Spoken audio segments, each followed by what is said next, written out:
해피 해피 해피쌤 해피 해피쌤. 안녕하세요. 해피쌤이에요. 지난 한 주간도 잘 지내셨나요? 이번 주에는 안데르센상 수상 작가인 토미 웅거러의 곰인형 오토라는 책을 읽어볼까 합니다. 어린이 도서 연구회 권장 도서이기도 하고요. 열린 어린이 선정 좋은 어린이 책, 중앙 독서 교육 추천 도서, 학교 도서관 저널 추천 도서이기도 한 바로 이 책, 토미 웅거러의 곰인형 오토. 책 속으로 들어가 볼까요? 면지입니다. 온통 보라색으로 되어 있네요. 연보라. 왜 이렇게 연보라가 쫙 나와 있을까요? 책 정보입니다. 이 책은 1999년도에 처음 만들어진 올해로 25살 된 책입니다. 곰인형 오토. 책 속으로 들어가 볼까요? 골동품 가게 주인 아저씨가 나를 진열장에 내놓았을 때 나는 깨달았어요. 오토, 이젠 너도 늙은 거야. 나는 독일의 어느 자그마한 공장에서 태어났답니다. 한 땀 한 땀 꿰매어지던 순간들이 나는 아직도 생생하게 기억나요. 눈을 처음 뜨자마자 한 아주머니가 보였어요. 아주머니는 나를 번쩍 들어 올리며 이렇게 말했어요. 얘들아, 이 녀석 좀 보렴. 정말 사랑스럽지 않니? 그러고는 나를 얇은 종이에 싸서 상자에 담았어요. 시간이 얼마나 흘렀을까? 무슨 소리가 들려왔어요. 덜거덕 덜거덕 바스락 바스락. 그러더니 곧 눈앞이 환해졌어요.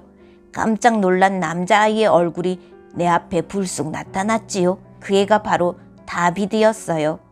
나중에 얘기를 들어보니 나는 다비드의 생일 선물이었던 거예요. 다비드의 단짝인 오스카는 바로 옆집에 살았어요. 다비드와 오스카는 나에게 오토라는 이름을 지어주었어요. 우리 셋은 언제나 함께 붙어 다니면서 새로운 장난거리들을 생각해내곤 했답니다. 어느 날 다비드와 오스카는 나에게 글씨 쓰는 법을 가르쳐 주려고 했어요.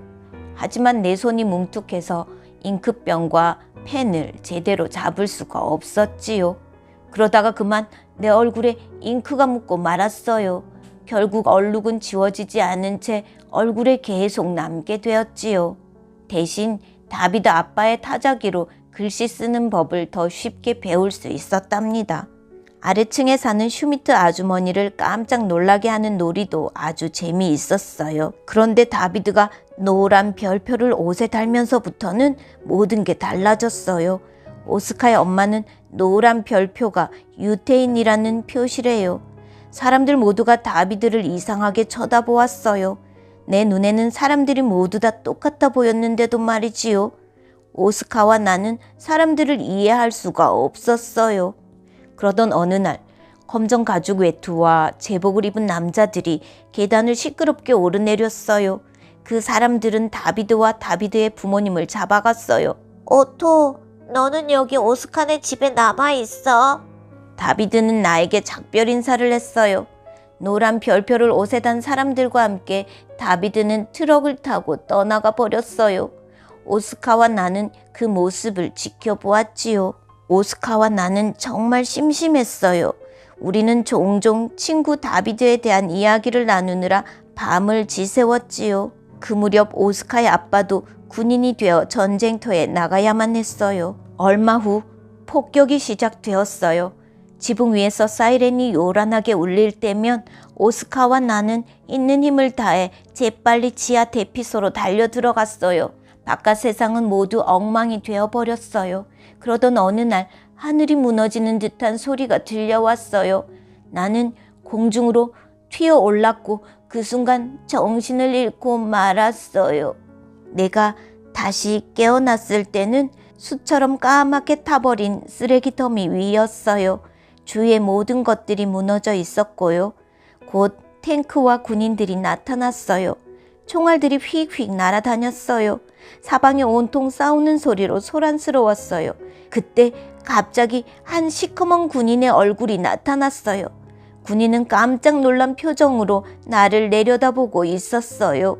군인은 나를 집어들었어요. 그런데 바로 그때였어요.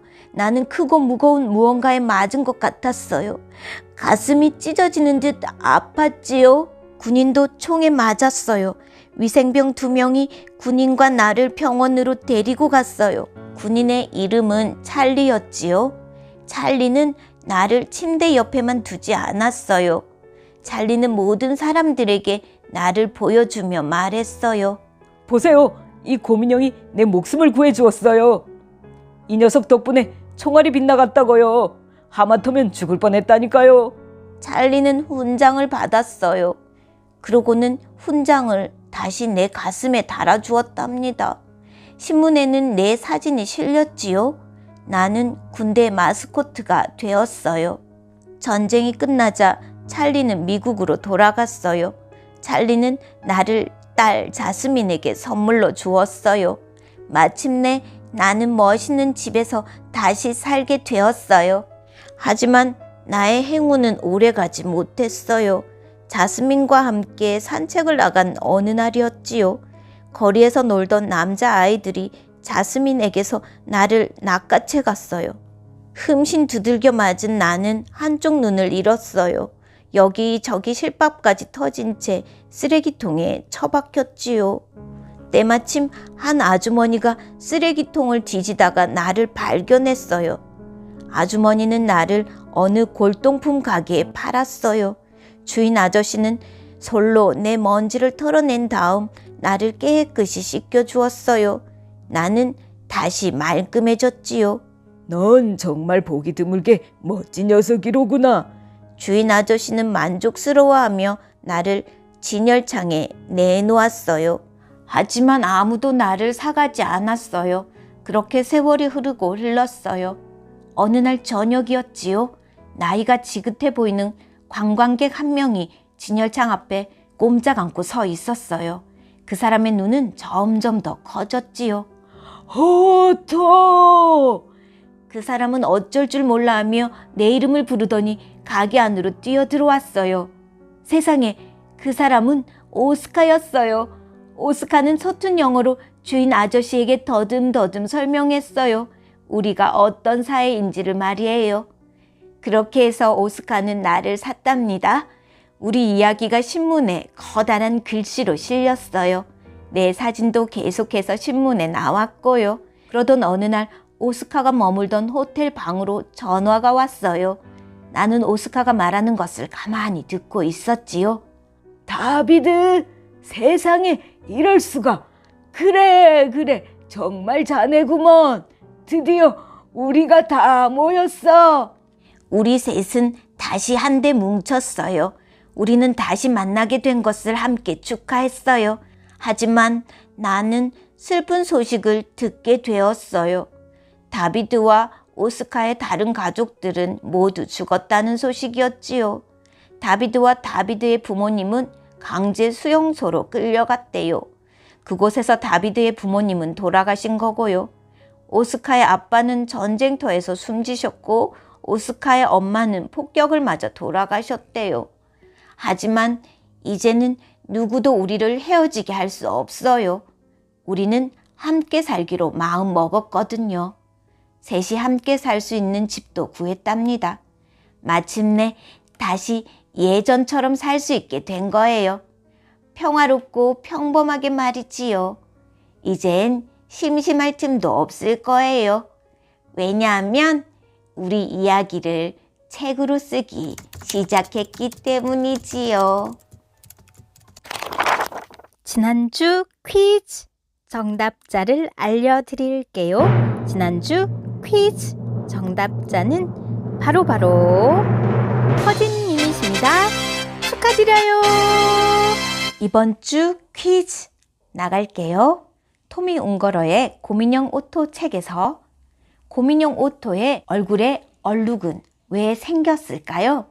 댓글란에 정답을 남겨주시는 분들 중 해피쌤이 한 분을 뽑아 마음의 선물을 보내드릴게요.